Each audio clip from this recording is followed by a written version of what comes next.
కూడిందరో అక్కడ ఉంటానని సెలవు తండ్రి. ఇక్కడ నువ్వు ఉన్న విధానం బట్టి వందనాలు, స్తోత్రాలు ప్రభా. ఇదిగేనా ప్రార్థన ఆలకించి వాళ్ళ సర్వశక్తిమంతుడా అయ్యా. ఇదిగేనా ఒక చిన్న మందగా ప్రభా అయినా ఇదిగేనా మీ ప్రణాళిక ప్రకారం ప్రభా, మీ చిత్త ప్రకారం ప్రభా మేము కూడి ఉన్నాం ప్రభా, నమ్ముతున్నాం ప్రభా.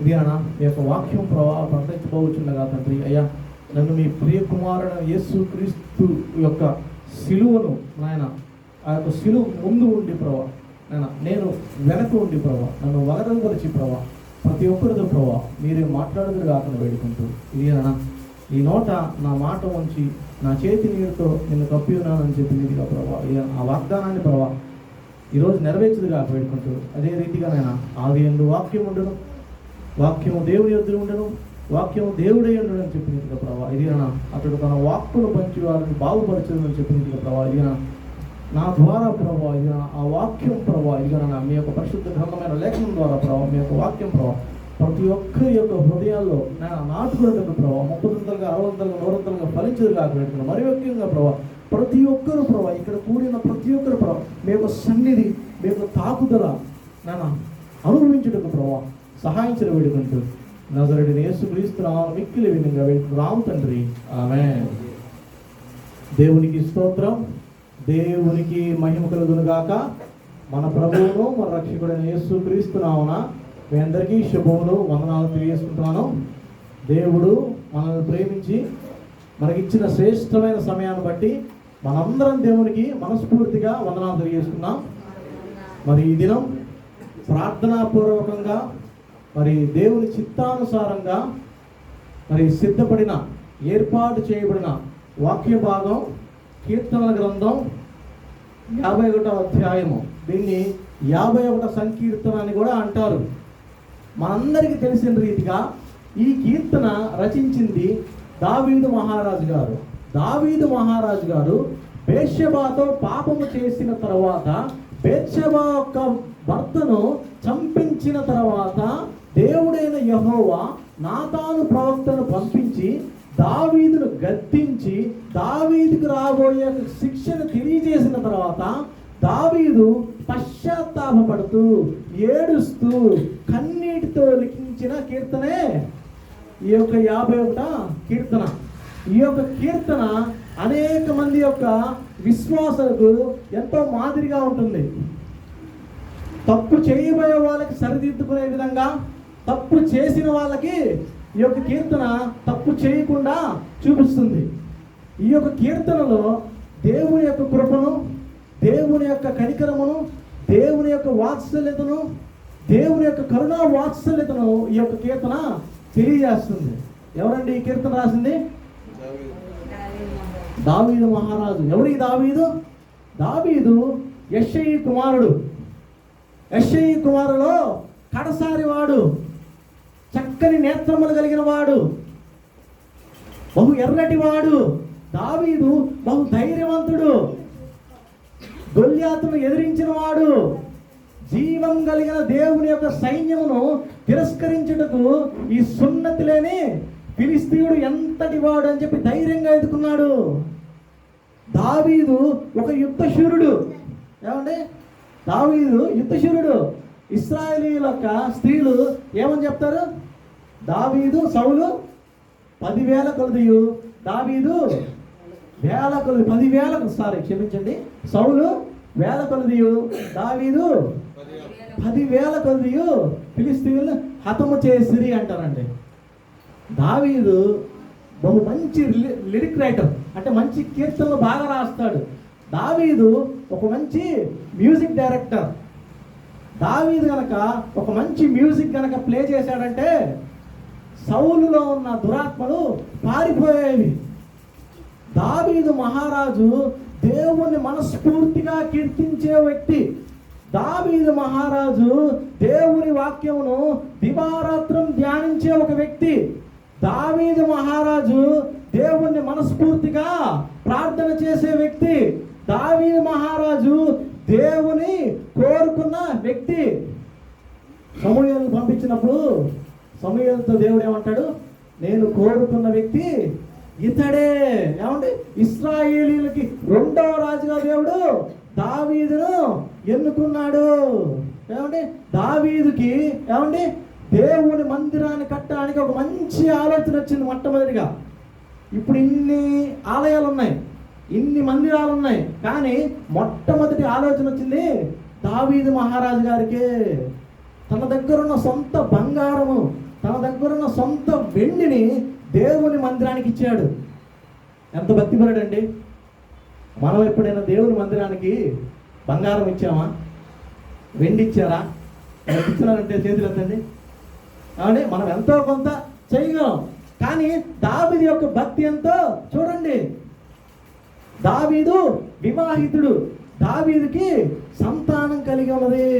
ఏమండి, కానీ కానీ కానీ ఒక రోజు వచ్చిందండి. తన రాజ్యమంతా స్థిరపరచబడిన తర్వాత, తన రాజ్యమంతా సెటిల్ అయిన తర్వాత, అంతఃపురంలో దావీదు మహారాజు మేడగది మీద నడుస్తా వెళ్తున్నప్పుడు ఒక స్త్రీ స్నానం చేస్తూ ఉన్నప్పుడు చూచి, ఆమె మోహము చూచి ఆమెను తన రాజ్యంలోకి తెచ్చుకొని ఆమెతో శయనించి పాపం చేస్తాడు. అది యెహోవా దృష్టికి బహు దుర్మార్గమైన పని అని చెప్పి లేఖనం తెలియజేస్తుందండి. ఏమండి, దావీదు యొక్క జీవితం ప్రతి విశ్వాసికి ఒక పాఠమే. మనం కూడా రక్షింపబడ్డాం, మనం కూడా మారు మనసు పొందాం, మనం కూడా క్రీస్తు రక్తంలో కడగబడ్డాం, మనం కూడా బాప్తిసం తీసుకున్నాం, మనం కూడా పరిశుద్ధాత్మ అనే వరం పొందుకున్నాం, మనం కూడా క్రమంగా దేవుడి మందిరానికి వెళ్తున్నాం, మనం కూడా ప్రభువుల్లో పాల్గొంటున్నాం. అంత మాత్రాన తర్వాత మన యొక్క ఆధ్యాత్మిక స్థితి ఏ విధంగా ఉంటుందో మనం చెప్పలేము. ఏమండి, మన రక్షణను భయముతోనూ వణుకుతోనూ కొనసాగించాలి. నిర్లక్ష్యంగా జీవించాల్సిన ఇది ఉండదు భక్తిలో. ఏమండి, మన రక్షణ ఎక్కడెక్కడ పోయిద్దేమో అని చెప్పి భయముతో గడపాల. మన రక్షణ ఎక్కడెక్కడ పోయిద్దేమో అని చెప్పి వనకాల. యాకోబు రాసిన పత్రికలో ఒక మాట ఉంటుంది. అదేమిటంటే, మనుష్యుడా రేపేమి సంభవించుతో అది నీకు తెలియదు. నీ జీవం ఏ పాటిది? రేపేమి సంభవించుతో నీకు తెలియదు. ఈరోజు నువ్వు భక్తిగా బాగానే ఉన్నావు, రేపు ఏ విధంగా ఉంటావు నీకు తెలియదు. నీవు కొంతసేపు కనబడి అంతలోనే మాయమైపోయే ఆవిరి వంటి వాడవు. ఏమండి, మనం బాగున్నాం. దేవుడు మాకేం సెలవుస్తుంటే, శోధన సహించిన వాడు ధన్యుడు అని దేవుడు నాకేం సెలవుస్తుందండి. ఈ భూలోకంలో ఉన్నంత వరకు, ఈ శరీరంతో ఉన్నంత వరకు ప్రతి వ్యక్తి శోధనలు ఎదుర్కోవాల్సిందే. అందుకనే మత్తయి సువార్తలో ఒక మాట ఉంటుంది, అంతం వరకు సహించిన వాడే తర్వాత వాడు మాత్రమే రక్షింపబడతాడు. అందుకనే ఆర్ఆర్కే మూర్తి గారు ఒక మాట అంటారు. ఏమిటంటే, క్రైస్తవ జీవితం పూల పంపు కాదు, అది యుద్ధభూమే. చూడండి, యోబు గ్రంథంలో ఒక మాట ఉంటుంది. యోబు గ్రంథము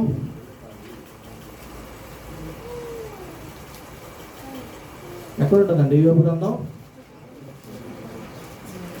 ఏ అధ్యాయం ఉంటుంది? 425వ పేజీ. భూమి మీద నరుల కాలము యుద్ధ కాలము కాదా? కూలివాని దినములు వంటివి కాదా? చాలండి. ఏమండి, ఆర్ఆర్కే మూర్తి గారు చెప్పినట్లు భూమి మీద, బైబిల్లో ఉన్న రీతిగా భూమి మీద నరుల కాలము యుద్ధ కాలము కాదా? అపోస్తలుడైన పౌలు గారు తిమోతి గారికి లేఖ రాస్తూ ఒక మాట చెప్తారు.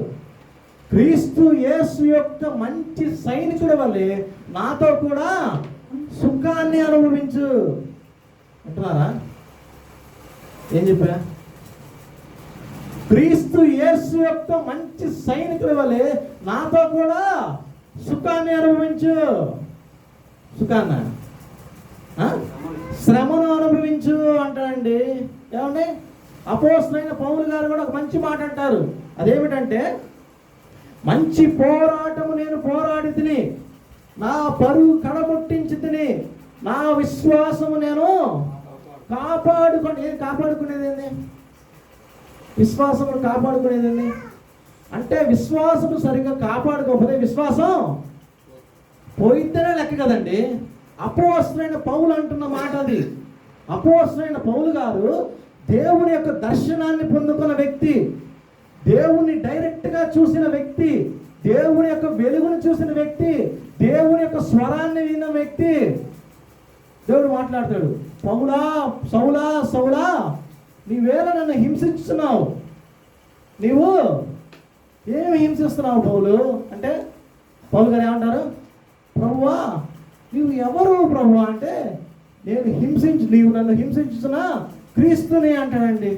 దేవుని యొక్క స్వరం విన్న వ్యక్తి తన విశ్వాసాన్ని కాపాడుకోవడానికి ప్రయత్నాలు చేస్తున్నాడు. ఏమండి, మన విశ్వాసాన్ని కూడా మనం కాపాడుకోవాలి ఎలా అయినా సరే.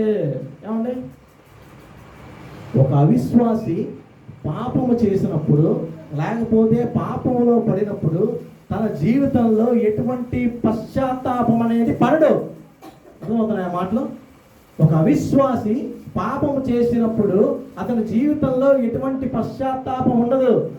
ఏముందిలే ఇది పాపం ఏంటి అనుకుంటాడు. అదే ఒక విశ్వాసి గనక పాపంలో పడితే ఎంత దుఃఖపడతాడో, ఎంత బాధపడతాడో. ఒక చేపను గనక నీళ్ళల్లోంచి బయటికి తీస్తే ఏ విధంగా అయితే గిలగిల గిలగిల కొట్టుకుంటుందో, విశ్వాసి పాపంలో పడితే ఆ విధంగా ప్రార్థనలో పడి పశ్చాత్తాపడతాడు. ఐసీయూలో ఒక వ్యక్తి ఆక్సిజన్ అందకపోతే ఊపిరాడకుండా ఏ విధంగా అయితే ఇబ్బంది పడతా రొప్పుతా ఉంటాడో, ఒక విశ్వాసి పాపం చేస్తే ప్రార్థనలో ఆయాసపడతానే ఉంటాడండి. ఎంతమంది చికెన్ షాప్కి వెళ్ళారు? చికెన్ తేయడానికి వెళ్తాం కదా చికెన్ షాప్కి. ఆ కోడి మెడ కత్తిరించినప్పుడు ఆ కోడి గిల గిల గిల గిల గిల గిల కొట్టుకుంటానే ఉంటుందండి. ఒక విశ్వాసి పాపం చేసినప్పుడు అతని యొక్క బాధ ఆ విధంగా ఉంది. దావీదు విశ్వాస, దావీదు భక్తుడా, దావీదు ప్రవక్త, దావీదు దేవుడు సేవకుడా? ఎవడు దావీదు? దేవుడు దావీదు గురించి ఏమంటాడు?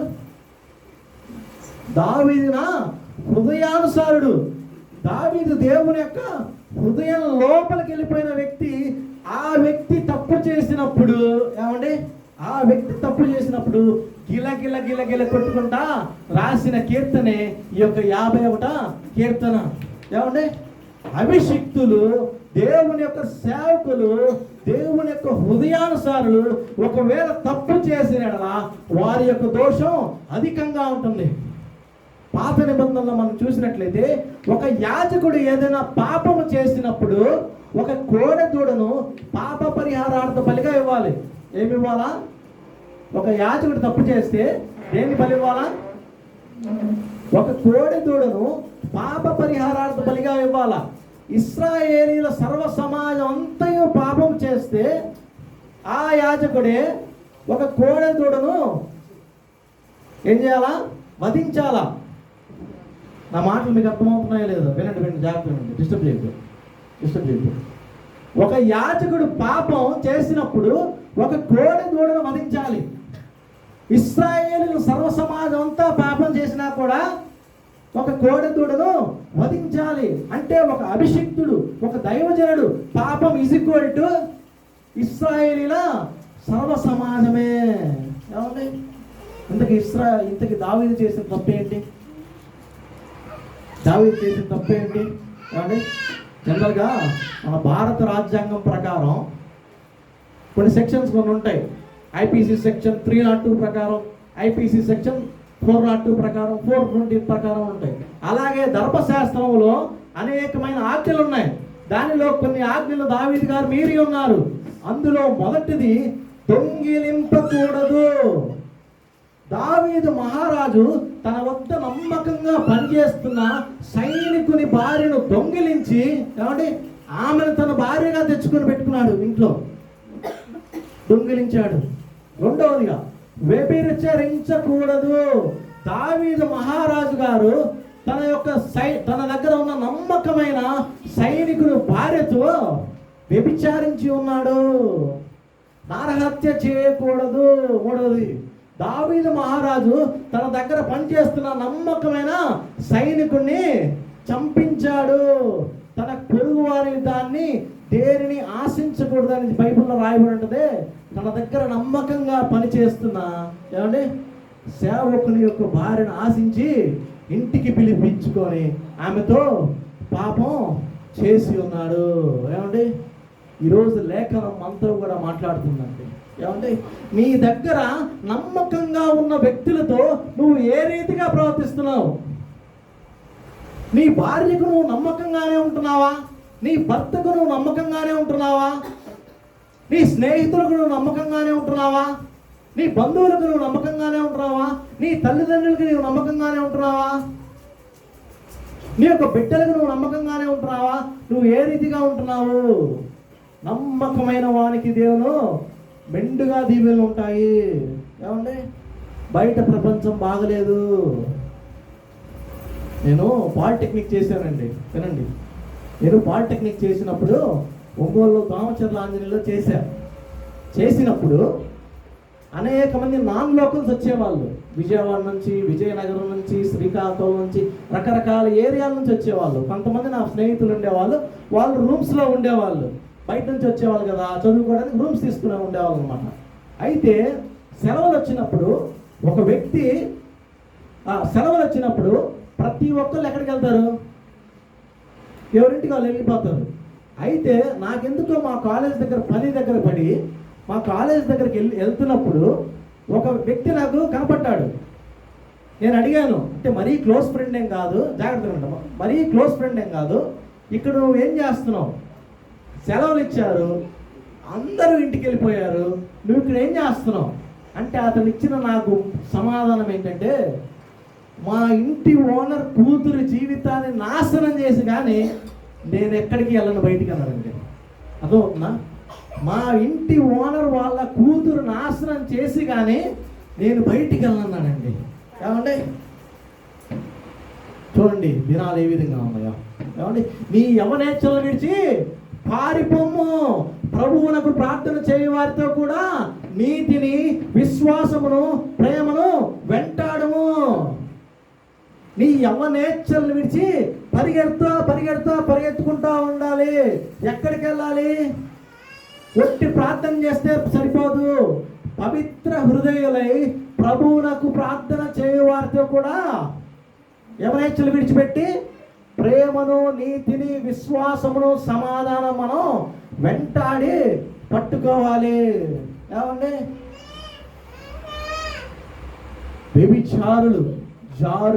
వ్యభిచారులైనను దేవుని రాజ్యం స్వతంత్రించుకున్నారు. ఏమండి పొరుగు వారిని ఆశిస్తున్నారండి.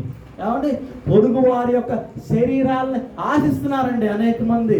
ఏమండి పొరుగు వారిని భార్యలను ఆశిస్తున్నారు, పొరుగు వారిని యొక్క బిడ్డలను ఆశిస్తున్నారు. సామెతల గ్రంథంలో సొలొమోను మహారాజు ఒక మంచి మాట అంటారు, నీ యవ్వన కాలములో ఉన్న నీ భార్య యందు నీవు సంతోషించుము. చూడండి ఆ మాట,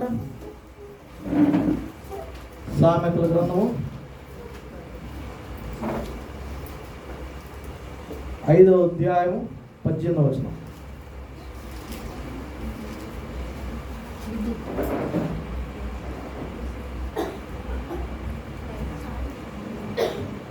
నీ యవ్వన కాలపు భార్య యందు సంతోషింపుము, ఆమె అతి ప్రియమైన లేడి, అందమైన దుప్పి, ఆమె రొమ్ము వలన నీవు ఎల్లప్పుడూ తృప్తి నందుచుండుము. ఆమె ప్రేమ చేత నిత్యము బద్ధుడవై ఉండుము. నా కుమారుడా చూడండి, నా కుమారుడా జారస్త్రీ యందు నీవేళ బద్ధుడవై ఉండుము, పరస్త్రీ యందు నీవేళ కౌగిలించుకుందుము. చాలండి. ఇదిగోండి ఇక్కడ ఏం రాయబడి అంటే, నీ యవ్వన కాలపు భార్యందు నీవు సంతోషించుము, ఆమె అతి ప్రియమైన లేడీ, అందమైన దుప్పి, ఆమె రొమ్ముల వలన నీవు ఎల్లప్పుడూ తృప్తి పొందుము. ఆమె ప్రేమ చేత నిత్యము నీవు బద్ధుడవై ఉండము. నా కుమారుడా, నా కుమార్తె, జార స్త్రీ యందు జార పురుషుడు ఎందు నీవేలా భక్తుడై ఉండువు, పరస్త్రీ రొమ్ము నీవేలా కౌగులించుకుందువు. ఏమండి, నీకు ఇచ్చిన భార్య ఎందు నువ్వు సంతోషించాలి, అంతేగాని పరస్త్రీ యొక్క ఏమండి ఆమెను ఏ విధంగా నువ్వు కౌగులించుకుంటావు? చూడండి, అక్కడే రాసింది మాట. సామెతల గ్రంథం 6వ అధ్యాయం 26వ వచనం. అందరూ చదువు, అందరూ తీయాలి బైబుల్. ఒక నిమిషం, అందరూ తీయాలి. చదవండి. వేశ్య సాంగత్యము చేయవానికి మాత్రము మిగిలి చాలండి. వేశ్య సాంగత్యం వినండి, వినండి. వేశ్య సాంగత్యము చేయవానికి రొట్టె ముక్క మాత్రమే మిగులును. వేశ్యలతో తిరిగే వ్యక్తులకి, మొబైల్ ఫోన్లో రకరకాల సైట్లను వెతికే వ్యక్తులకు రొట్టె ముక్క మాత్రమే మిగిలింది. తినడానికి ఆహారం ఉంటుంది, అన్నం ఉంటుంది, పప్పు ఉంటుంది, కూరలు ఉంటాయి, కానీ దాన్ని చేసి పెట్టే భార్య ఉండదు. గుర్తుపెట్టుకోండి, అన్నీ ఉంటాయి, ఆహారం ఉంటుంది, అన్నం ఉంటుంది, పప్పు ఉంటుంది, చేసి పెట్టే భార్య ఉండదు. అతనికంటూ ఒక కుటుంబం ఉండదు. ఒకవేళ అతను కుటుంబం కట్టుకున్నా తన యొక్క భార్య విడిచిపెట్టి వెళ్ళిపోయింది. ఖచ్చితంగా తన యొక్క బిడ్డలు విడిచిపెట్టి వెళ్ళిపోతారు. వేశ్య సాంగత్యము చేయడానికి రొట్టె ముక్క, తినడానికి అండం ఉంటుంది, పప్పు ఉంటుంది, అన్నీ ఉంటుంది, కానీ అతనికి కుటుంబం ఉండదు. ఒకవేళ కుటుంబం ఉన్నా కూడా భార్య కానీ భర్త కానీ పిల్లలు కానీ విడిచిపెట్టి వెళ్ళిపోతారు. ఏమండి, దావీదు వ్యభిచరించాడు, అదే రీతిగా దావీదు పొరుగు వారి భార్యను ఆశించాడు. మరి బేత్షెబా చేసిన తప్పేమిటి? ఇందులో బేత్షెబా చేసిన తప్పేమిటి? ఏమండి, స్నానం చేసేటప్పుడు సాధారణంగా ఎవరైనా బోల్ట్ పెట్టుకుంటారు. ఆ కాలంలో ఏమండి బాత్రూమ్స్ అవి లేవేమో, కానీ కనీసం కట్టనన్నా కట్టుకోవాలి కదా. ఏమండి, ఈ కాలంలో స్త్రీలు పురుషులు ధరించే వస్త్రాలు ఏ విధంగా ఉన్నాయంటే, ఏ విధము చేతన ఇతరుని ఆకట్టుకోవాలని, ఇతరుని ఆకర్షించాలని వారి ఎచ్చను రెచ్చగొట్టే విధంగా వారి యొక్క డ్రెస్సులు ఉంటున్నాయండి. ఏమండి, మనం మంచి మంచి డ్రెస్సులు మనం ఎందుకు వేసుకుంటున్నాం? బస్సులో మనందరినీ చూడడానికా? ట్రైన్లో మనందరినీ చూడడానికా? మన లోకల్ ఏరియాలో ఉన్న వాళ్ళందరినీ మనం చూసి అబ్బా దేవుని పెట్టరా అనుకుంటారా? ఏమండి, దేనికి? ఎస్తేరు రాణి ఎందుకయిందంటే రాజుకి ఇష్టమైన వస్త్రధారణ వేసుకుంది కాబట్టి. మనం రాజుకి ఇష్టమైన వస్త్రధారణ వేసుకోవాలి. మన రాజు ఎవరు? యేసయ్య. ఏమండి, ఈ కాలంలో అర్ధనగ్నమైన వస్త్రములు వేసుకొని యూట్యూబ్లో, ఫేస్బుక్లో ఏమండి లైక్ల కోసం, వ్యూల కోసం పురుషులైన స్త్రీలపైన పడుతున్న పాటలు అంత ఇంత కావు. ఏమండి, బేత్షెబా చేసిన ఇంకో తప్పు ఏమిటంటే, పాత నిబంధన గ్రంథంలో ఏమని రాయబడిందంటే, ఒక స్త్రీని ఒక పురుషుడు పాడు చేయడానికి వచ్చినప్పుడు ఆ స్త్రీ కేకలు వేయాల. ఒకవేళ ఆ స్త్రీ కేకలు వేసిందంటే ఆ పురుషుడిని రాళ్ళ తీసుకొని కొడతారు. ఒకవేళ ఆ స్త్రీ కేకలు వేయలేదంటే ఇద్దరిని కలిసి రాళ్లతో కొడతారు. ఇక్కడ బేత్షెబా కేకలు వేసినట్టు కనపడట్లా. ఏమో పరిస్థితి ఎలా ఉందో, రాజు కాబట్టి కేకలు వేయట్లేదా? బాగా డబ్బున్న ఒక వ్యక్తి మన దగ్గరకు వచ్చినప్పుడు పిచ్చి పిచ్చి వేషాలు వేస్తే మనం ఏం చేయాలా? లాభం ఉండాలా? ఎవరు చెప్పారమ్మా కొట్టాలని? దేవునికి స్తోత్రం. కొట్టాలా? చెప్పాలంటే బైబిల్ ప్రకారం అయితే కేకలు వేయాలా. నీ దగ్గరకి వాట్సాప్లో హాయ్ హాయ్ హాయ్ నువ్వు భలే ఉంటావు అంటే ఏం చేయాలా? కేకలు వేయాలా. నాతో మాట్లాడద్దు, నా తల్లిదండ్రులకు ఇష్టం లేదు, నువ్వు నాతో మాట్లాడద్దని చెప్పి గట్టిగా చెప్పాలా. నీ దగ్గరికి ఒక పురుషుడు కానీ స్త్రీ కానీ దగ్గరికి వస్తున్నప్పుడు అన్నా చెల్లి నా వద్దకు రావద్దు, నాకు ఇష్టం లేదని చెప్పి కేకలు వేయాల. నువ్వు నీ దగ్గరికి ఒక వ్యక్తి వచ్చి నీ చెయ్యి పట్టుకుంటున్నప్పుడు, నిన్ను తాకుతున్నప్పుడు నువ్వేం చెప్పేయాలా? ఏం చేయాలా? కేకలు వేయాలా. అన్నా, చెల్లి, అక్క, నాకు దూరంగా ఉండండి కేకలు వేయాల. కానీ ఇక్కడ బేత్షెబా కేకలు వేయలేదు. ఏమండి? కానీ దాని యొక్క పరిభాష ఏంటంటే దారుణమైన శిక్ష చూపించారు. ఏమంటే మీకు అది తెలుసా? నాతాను ప్రవక్త వచ్చి దావీదు మహారాజుతో ఏమంటాడంటే, నీ కుటుంబానికి సదాకాలము యుద్ధములే. నువ్వు ఈ దోషం చేసావు కాబట్టి, నువ్వు ఈ పాపం చేసావు కాబట్టి నీ యొక్క కుటుంబానికి కంటిన్యూస్ వార్. మొట్టమొదటిగా ఏం జరిగిందంటే, తన కుమార్తె అయిన తామారు చెరచబడింది. దావీదు యొక్క జ్యేష్ఠ కుమారుడు పేరు తెలుసా? దావీదు యొక్క మొట్టమొదటి కుమారుడు అమ్నోను చంపబడ్డాడు అబ్షాలోము చేతుల మీదుగా. మూడవదిగా దావీదు యొక్క అందమైన కుమారుడు అబ్షాలోము తన సేనాధిపతి అయిన యోబాబు చేత బాణముల చేత కొట్టబడ్డాడు. బెత్షెబా యొక్క గర్భంలో ఉన్న ఒక శిశువు మరణించింది. చూడండి ఎంతమంది చనిపోయారు. ఫస్ట్ తామారు చెరబడింది, అమ్నోను చంపబడ్డాడు, అబ్షాలోము చంపబడ్డాడు, ఇంకో వ్యక్తి అదోనియా సొలొమోను చేత చంపబడ్డాడు. ఏమండి? గర్భంలో ఒక శిశువు చంపబడ్డాడు. దేవునికి నామానికి దూషణ కలిగింది. ఏమండి? ఎంత పాపం యొక్క ఎఫెక్ట్ చూడండి. ఒక చిన్న మోహపు చూపు యొక్క ఎఫెక్ట్ చూడండి. ఏమండి? వారి యొక్క బిడ్డలకు కూడా తగిలింది. ఏమండి? మనం ఏదో పాపాలు చేస్తామని చెప్పి అనుకొని ఇష్టం వచ్చినట్టు జీవించేసి మనం పరలోక రాజ్యానికి వెళ్ళిపోతామని అనుకోవద్దు. దాని యొక్క శిక్ష భూలోకంలో మనం ఖచ్చితంగా విశ్వాసి చేసిన ఒక పాపము ఖచ్చితంగా ఈ భూలోకంలోనే మనం అనుభవించి పరలోక రాజ్యానికి వెళ్తాము. శిక్ష తప్పించుకోలేరు. ఏమండి? అదేవిధంగా దావీదు యొక్క ఆరోగ్యం పోయిందండి. దావీదు చేసిన పాపానికి దావీదు యొక్క ఆరోగ్యం పోయింది. చూడండి 38వ సంకీర్తన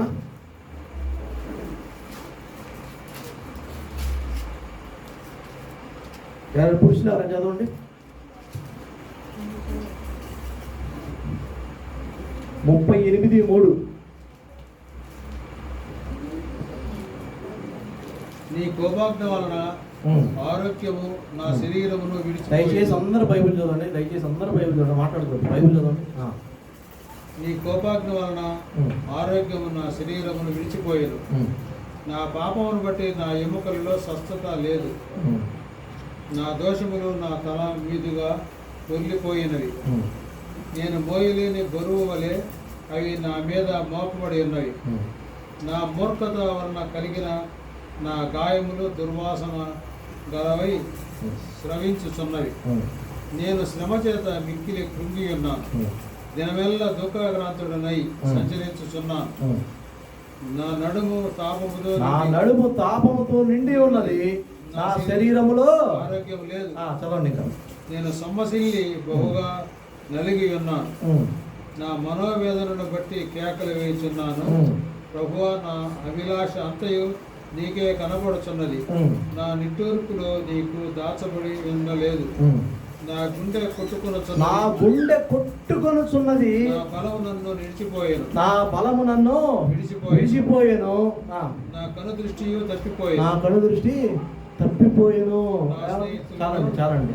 కానీ దావీదు మహారాజు చేసిన పాపమును బట్టి అతని యొక్క ఆరోగ్యం పోయింది.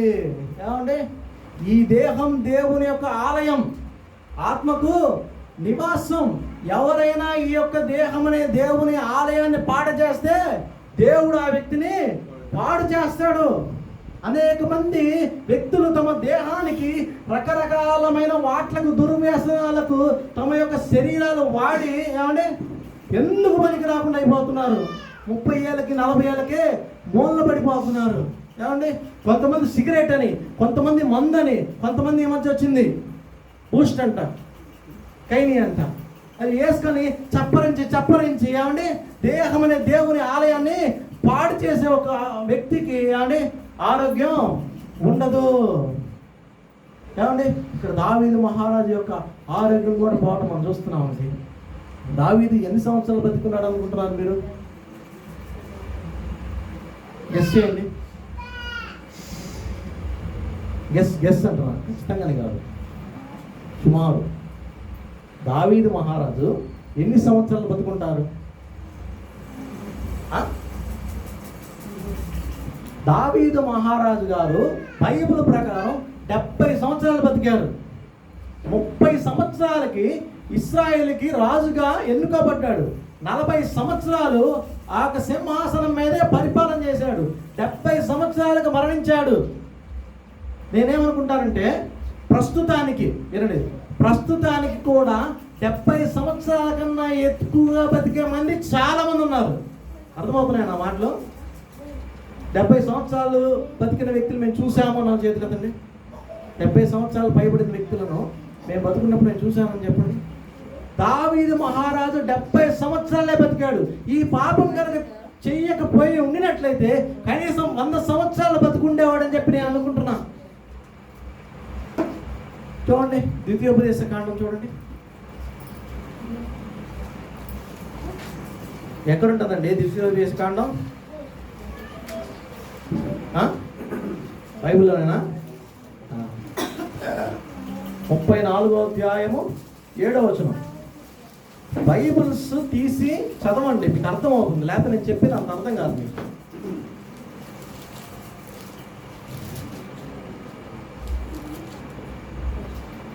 మోషే చనిపోయినప్పుడు 120 సంవత్సరములు ఈడు గలవాడు.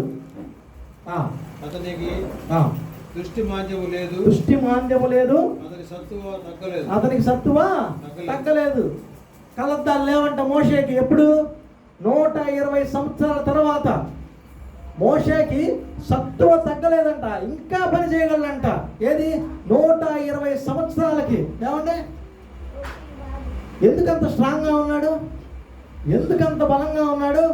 తన జీవితంలో పాపానికి చోటు ఇవ్వలేదు కాబట్టి అంత బలంగా ఉన్నాడు మోషే. యెషయా గ్రంథం 40వ అధ్యాయంలో ఒక మాట ఉంటుంది, యెహోవా కొరకు ఎదురు చూచువారు నూతన బలం పొందుకుంటారు. దేవుని సైడ్ చూసే ఒక వ్యక్తి పాపానికి దూరంగా ఉంటాడు కాబట్టి ఆ వ్యక్తికి బలం కలిగింది. పక్షిరాజు వలె తన రెక్కల చాచు పైకి ఎగురుదురు. ఏమండి, సొమ్మసిల్లక నడిచెదురు, అలయక పరిగెత్తుదురు. ఏమండి, మనం కనుక పాపము చేసినట్లయితే మన యొక్క ఆరోగ్యాలు త్వరగానే కోల్పోతాం. ఏమండి, ఇప్పుడు దాకా దావీదు శారీరకంగానే ఏం కోల్పోయాడో చూసాం. ఇప్పుడు ఆధ్యాత్మికం ఒక 10 నిమిషాలు 15 నిమిషాలు ఒక ఆధ్యాత్మికంగా దావీదు ఏం కోల్పోయాడో చూద్దాం. 51వ సంకీర్తన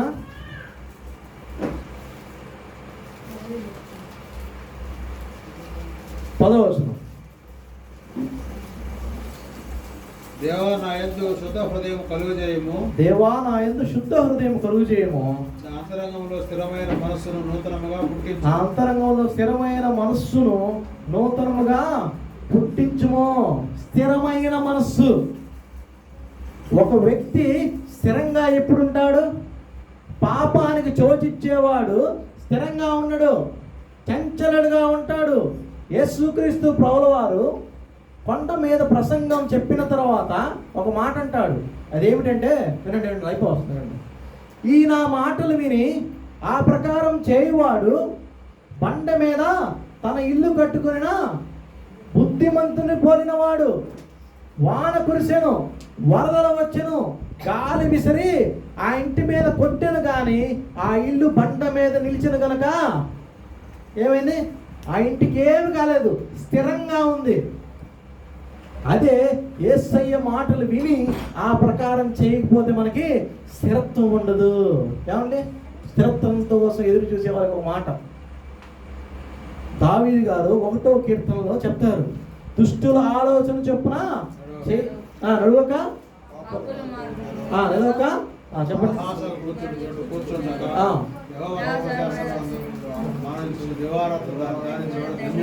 తర్వాత అతడు నీటి కాలువల ఎవరన్నా నాటబడే ఆకువాడక ఫలమిచ్చు చెట్టు వలె ఉండును. ఏమండి, ఫలమిచ్చే చెట్టు వలె ఉంటాడు. నీటి కాలువ ఎవరన్నా నాటబడిన చెట్టు ఏ విధంగా అయితే స్థిరంగా ఉంటుందో, ఈ 66 నీటి కాలువలు మనకి ఇవ్వబడ్డాయి. వీటి దగ్గర మనం ఉన్నప్పుడు, ఈ యొక్క నీటి ఎవరన్నా మనం నాటబడినప్పుడు మనం స్థిరంగా ఉంటాము. ఏమండి, చూడండి. దాని తర్వాత, నీ సన్నిధి నుండి నన్ను త్రోసివేయకుము. ఏమండి, పాపం చేసే వ్యక్తికి దేవుని సన్నిధి ఉండదు. వింటున్నారా? పాపం చేసే వ్యక్తికి దేవుని యొక్క తోడు ఉండదు. మోషే ప్రార్థన చేస్తాడు, ప్రభువా, దేవా, యెహోవా, నీ సన్నిధి కనుక మాతో రానియడలా మమ్మల్ని ముందుకు తోడుకొని పోకుము. జాగ్రత్తగానండి. దేవా, నీ సన్నిధి కనుక లేకపోతే మేము ఇక్కడ నుంచి ఒక్క అడుగు కూడా ముందుకేం ప్రభువా అంటాడు.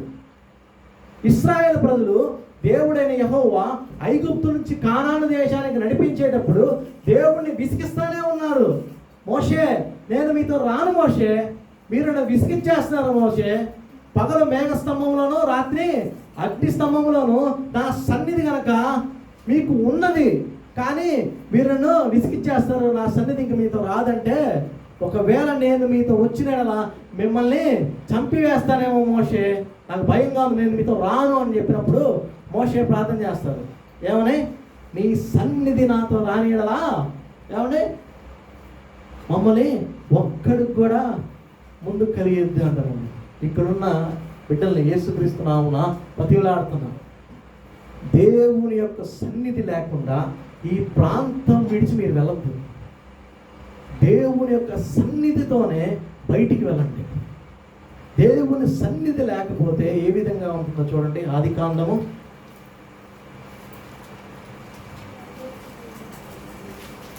4వ అధ్యాయము 13వ వచనం నేనే చదువుతున్నాను. అందుకు కయ్యేను, నా దోష శిక్ష నేను భరింపలేనంత గొప్పది, నేడు ఈ ప్రదేశం నుండి నన్ను వెళ్ళగొట్టితివి. చూడండి, దాని తర్వాత, నీ సన్నిధికి రాకుండా వెలివేయబడి దిగులు పడచ్చు భూమి మీద దేశ దింబరినై ఉండును. ఏమండి, కయ్యను తన తమ్ముడైన హేబేలును చంపిన తర్వాత దేవుడు ఏమంటున్నాడు? నా సన్నిధి నీతో ఉండదు. అయ్యా, ఈ సన్నిధి లేకపోతే నేనేమవుతా? దేశ దింబరిని అయిపోతాను అంటాడండి దావీదు మహారాజు కూడా. అందుకనే, దేవా, నీ సన్నిధి నాకు కావాలయ్యా అని చెప్పి అడుగుతున్నాడండి. చివరిగా 2 మాటలు.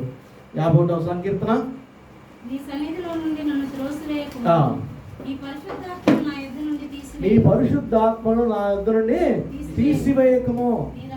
చాలండి, నీ పరిశుద్ధాత్మ నా యొద్ద నుండి తీసివేయకము. దేవుని వాక్యం ఏం చేస్తుందంటే, ఆత్మను ఆర్పకుడి, పరిశుద్ధాత్మను దుఃఖపరచుకుడి.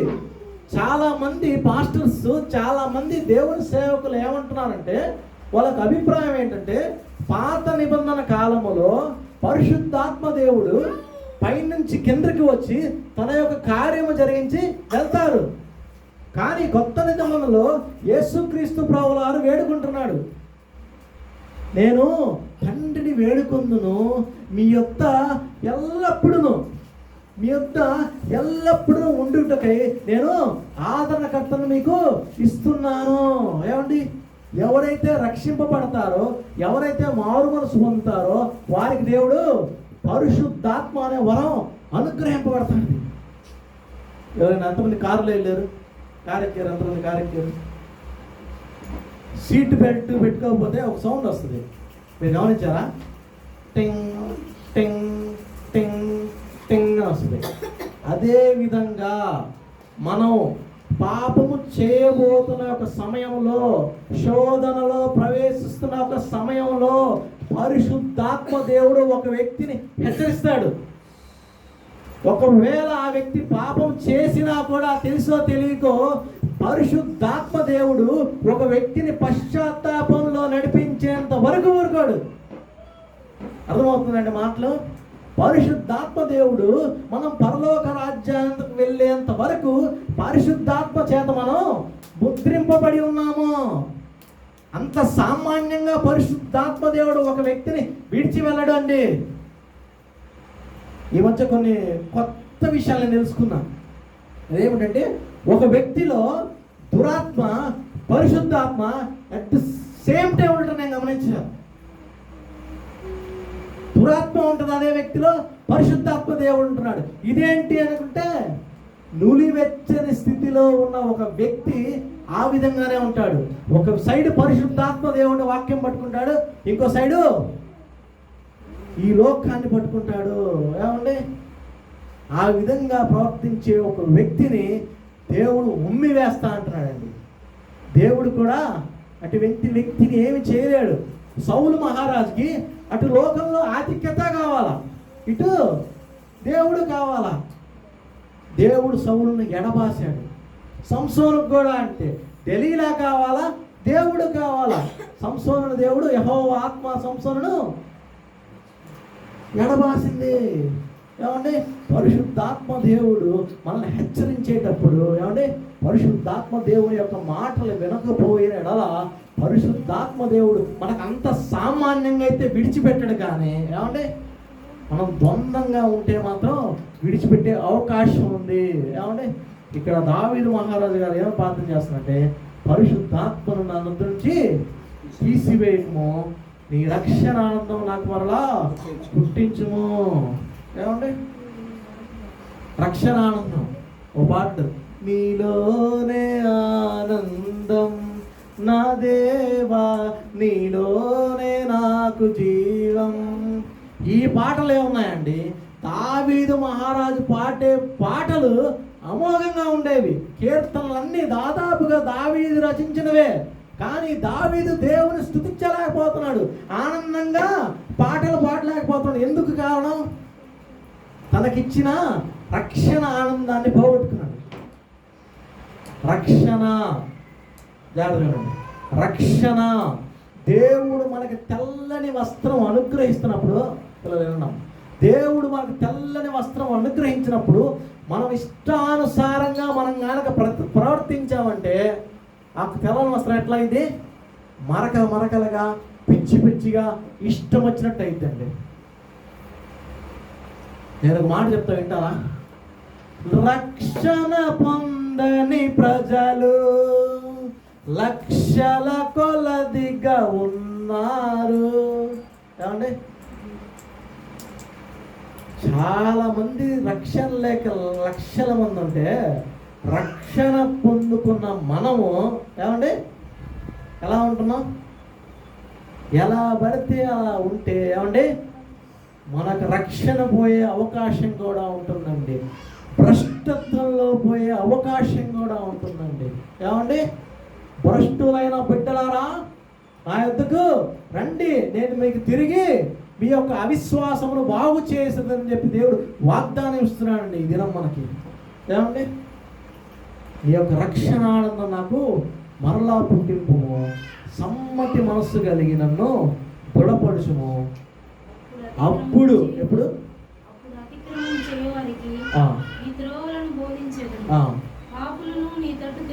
జాగ్రత్తగా వినండి, 2 నిమిషాలు ముగిచేస్తున్నా. అప్పుడు అతిక్రమం చేయు వారికి నీ త్రోవలు బోధించేదను. తొందరగా పాపులను నీ తట్టు నేను ఎప్పుడు బోధిస్తా అంటే, నేనంటే దావీదు మహారాజు గారు చెప్తుంది. ఒక సేవకుడి యొక్క క్వాలిఫికేషన్ చెప్తున్నాడండి దావీదు మహారాజు. ఎందుకంటే ఇక్కడున్న ప్రతి ఒక్కరూ సేవకులుగా మారాలా, రాజులైన యాగరిక సమూహంలోకి వెళ్ళిపోవాలా. చాలామంది బైబిల్ ట్రైనింగ్ చేసేసి బీటీహెచ్లు, బీసీహెచ్లు, బీడీలు, ఎంటీహెచ్లు, టీటీహెచ్లు చేస్తున్నారు. మంచిదే, చెయ్యాలి. కానీ అత్యున్నతమైన క్వాలిఫికేషన్ ఏంటో నేను చెప్తున్నా, బైబిల్ చెప్తున్నా చూడండి. నా అంతరంగంలో సత్యము కోరుచున్నావు. అంతరంగంలో సత్యం ఉన్న ఒక వ్యక్తి దేవుని యొక్క సేవకుడు. అంతరంగంలో దేవుని యందు భయభక్తులు కలిగిన వ్యక్తి ఒక దేవుడి సేవకుడు. నా దోషమును తుడిచివేయము. క్రీస్తు యేసు రక్తంలో కడగబడిన వ్యక్తి ఒక దేవుని సేవకుడు. శుద్ధ హృదయం కలిగిన వ్యక్తి ఒక దేవుని సేవకుడు. నా అంతరంగములో స్థిరమైన మనసు కలిగిన వ్యక్తి ఒక దేవుని సేవకుడు. నీ సన్నిధిలో దేవుని యొక్క సన్నిధి కలిగిన వ్యక్తి దేవుని సేవకుడు. నీ పరిశుద్ధాత్మను నా ఇద్దరిని తీసివేయకు. పరిశుద్ధాత్మ శక్తిని పొందుకున్న ఒక వ్యక్తి దేవుని సేవకుడు. నీ రక్షణానందం కలిగిన ఒక వ్యక్తి దేవుని సేవకుడు. సమ్మతి గల మనస్సు కలుగజేసి, ఏమంటే సమ్మతి గల మనస్సు ఒక దేవుని సేవకుడు. ఏమండి మీకు అర్థమవుతుందని చెప్తుంది. 9 క్వాలిఫికేషన్స్ ఉన్నాయి. ఈ క్వాలిఫికేషన్స్ ఉండి మనం బైబిల్ ట్రైనింగ్ చేయకపోయినా కొంచెం పర్లేదు, కానీ మనం బైబిల్ ట్రైనింగ్ చేసి ఈ యొక్క 9 క్వాలిఫికేషన్ మనలో లేకపోతే వీఆర్ అన్ఫిట్. కొన్నిసార్లు నాకేమనిపిస్తుంది అంటే, అయ్యా బీటీహెచ్ నాకు ఉంది, ఇవన్నీ ఎట్లా అయ్యా, ఇవన్నీ ఎట్లా నేను సంపాదించుకోవటం? ఏమండి బీడీ చేయొచ్చు, ఎంటీహెచ్ చేయొచ్చు, డిటిహెచ్ చేయొచ్చు, కానీ ఇవి సంపాదించుకోవడం చాలా కష్టమే. అది దేవుని దగ్గర దొరికేదే. బైబిల్ కాలేజ్ సర్టిఫికేట్ వరకనే సంపాదించుకోండి, ఇవి ఎట్లా సంపాదించాలి బ్రోవా అని చెప్పి నేను అడిగినప్పుడు, నీవు ప్రార్థనలో ఏమేది చేస్తావో అవి దొరికిన ఎడలని నువ్వు నమ్మేడల్లా అవి మీకు దొరుకును అని చెప్పాడండి. సరే అయ్యా, నాకు కావాలి ఇవి, నాకు ఈ క్వాలిఫికేషన్స్ కావాలా, సరే నేను ప్రార్థన చేస్తున్నా, ఇవ్వు అని అడిగానండి. ఎందుకంటే అండి సేవకుడికి 200 శిక్ష మీ అందరికీ తెలుసు. ఏమండి నాకేమో భయం వేస్తుంది, సేవ భయం వేస్తుంది. దేవుడు నాతో చెప్పిన మాట ఏంటంటే, క్రీస్తు యేసు యొక్క కృపయందు నీవు బలవంతుడి కమ్ము. యెహోవా యందు భయభక్తులు కలిగిన వ్యక్తి చుట్టూరు కృప ఆవరించును. నా కృప నీకు చాలు అనేసరికి ధైర్యం వచ్చింది. దేవుని యొక్క కృప లేకుండా ఏ వ్యక్తి సేవ కానీ ఏమీ చేయలేడు. ఆఖరికి ఒక మాట అండి, మీకు బాగా టైం ఏంటంటే అనిపిస్తుంది. 17వ వచనం చదవండి. విరిగిన మనస్సే దేవునికి ఇష్టమైన బలుడు. దేవా విరిగి నలిగిన హృదయమును నీవు అలక్ష్యము చేవు. ఏమండి ఎలా ఉందంటే, చిన్నపిల్లలు కారు రిపేర్ అయితే తండ్రి దగ్గరకు వచ్చి నాన్న రిపేర్ చేయనంటుంది. దేవా నా హృదయము నలిగిపోయింది, దేవా నా హృదయము విరిగిపోయింది, ఇదిగో నీవు అలక్ష్యం చేయవనే నమ్మకంతో నా హృదయాన్ని నీకు నేను ఇస్తున్నా అని చెప్పాడండి. అప్పుడు దేవుడు ఏమంటాడు? ఓ అంటాడా? నా వద్దకు వచ్చి వారిని నేను ఎంత మాత్రమో తోసివేయను. ఈరోజు దేవుడు మనకి ఇస్తున్న వాగ్దానం ఏమిటంటే, నా వద్దకు వచ్చే ఒక వ్యక్తిని, మిమ్మల్ని, నన్ను దేవుడు త్రోసివేయడానికి ఇష్టపడట్లేదు. మనలో ఉన్న రాతి గుండెను తీసివేసి దేవుడు మాంసపు గుండెను ఇవ్వాలని ఆశపడుతున్నాడండి. మరి తీసుకోవడానికి మనం రెడీయేనా? తీసుకోవడానికి మనం సిద్ధమేనా? ఓ బంగారం ఇస్తే అంటారు, వెండిస్తే అంటారు. ఏమండి దేవుడిచ్చే హృదయం అండి, ఏమండి దేవుడిచ్చే తరుణం అండి, దేవుడిచ్చే అవకాశం అండి. ఇదియే బిక్కిలి అనుకూలమైన సమయం, ఇదియే రక్షణ దినం. రేపు కాదు, తర్వాత కాదు, తర్వాత చూసుకున్నాం వ్యక్తి ఎప్పటికీ రక్షణ పొందలేడు. ఇప్పుడే. ఏమండి ఎంతసేపు దావీదు మహారాజు గారి వాక్యం మనం విన్నాం. దావీదు మహారాజు తను చేసిన పాపం యొక్క ప్రాయశ్చిత్తానికి ఎంత చేయబడిందో మనం చూసాం. ఈరోజు మనం ఏం నేర్చుకుని వెళ్తున్నాం బయటికి? ఊరకనే వచ్చి ఊరకనే బయటికి వెళ్ళడానికి this is not a picnic place. ఏమండి మనం స్టార్టింగ్లో ఏమడిగాం? దేవుని యొక్క సన్నిధి ఉండాలి.